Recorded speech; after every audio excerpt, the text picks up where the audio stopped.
Bayangkan kamu bangun pagi ini, 18 April 2026, dan mendapati dunia tidak lagi sama. Bagi sebagian orang, ini mungkin cuma berita lewat di grup WhatsApp. Tapi bagi kalian yang menggunakan Dexlite atau Pertamina Dex, ini adalah kiamat kecil bagi isi dompet. Pertamina baru saja menaikkan harga BBM non-subsidi secara gila-gilaan. Dexlite melonjak dari Rp14.200 ke Rp23.600, itu naik 9 ribuan per liter. Pertamax Turbo hampir menyentuh Rp20.000. Pertanyaannya bukan cuma kenapa ini naik, tapi kenapa sekarang? Dan yang paling penting, apa dampaknya bagi kesehatan mental kita yang selama ini sudah cukup lelah dengan keadaan? Kita akan bahas datanya secara lengkap, tapi kita akan selami maknanya lewat sisi sunyi. Kenapa angkanya bisa sebrutal ini? Kita harus bicara soal macroeconomics. Pertama, harga minyak mentah dunia sedang menggila akibat ketegangan global. Ketika harga per barel menembus angka psikologis tertentu, pemerintah punya dua pilihan: menanggung beban subsidi yang bikin APBN kita berdarah-darah, atau melepas harga ke pasar. Kedua, nilai tukar rupiah. Kita beli minyak pakai dolar. Kalau rupiah melemah, harga bensin di SPBU otomatis tertekan. Tapi lihat polanya.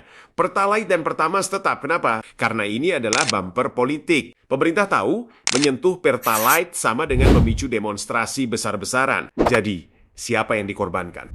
Sektor logistik dan kalian, kelas menengah yang mencoba mandiri dengan kendaraan mesin diesel modern. Masalahnya, Dexlite bukan cuma soal mobil pribadi. Ini adalah bahan bakar truk logistik. Truk yang membawa beras ke pasar, truk yang membawa paket belanjaan online kamu, truk yang membawa bahan bangunan. Ketika biaya operasional truk naik 60%, apa yang terjadi? Cost push inflation. Harga barang-barang di pasar akan naik secara perlahan, namun pasti, inilah yang disebut pajak tersembunyi. Kamu tidak merasa bayar pajak lebih, tapi uang Rp10.000.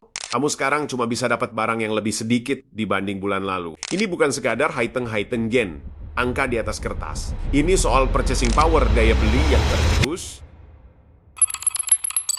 Sekarang, mari kita bicara dari hati ke hati. Di niche channel ini, kita tidak cuma bahas angka, kita bahas rasa. Ada fenomena psikologis yang disebut financial anxiety. Pernahkah kamu merasa sesak saat melihat angka di dispenser SPBU terus berputar? Padahal kamu tahu uang di rekeningmu sudah di batas limit. Secara psikologis, kenaikan harga yang tiba-tiba ini merenggut sesuatu yang sangat berharga dari kita. Rasa kendali, sense of control.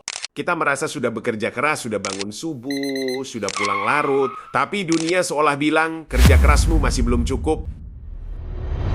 Ini yang menyebabkan decision fatigue. Kita jadi terlalu lelah secara mental hanya untuk memutuskan apakah besok harus bawa bekal atau makan di warteg. Kelelahan ini menumpuk menjadi depresi yang halus yang kita simpan diam-diam saat kita menyetir pulang di tengah kemacetan. Kita tidak butuh solusi hemat energi, kita butuh dimengerti bahwa hidup ini memang sedang terasa berat.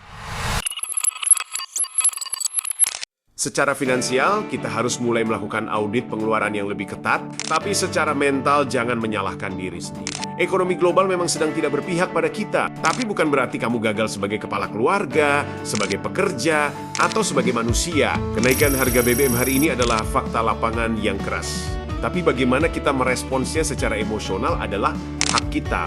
Sisi sunyi ada di sini bukan untuk memberi jawaban instan, tapi untuk menemani kamu di maman-maman berat seperti ini. Sampai jumpa di perjalanan berikutnya, dan jangan lupa untuk bernapas, karena meskipun harga bensin naik, udara untukmu masih gratis untuk hari ini.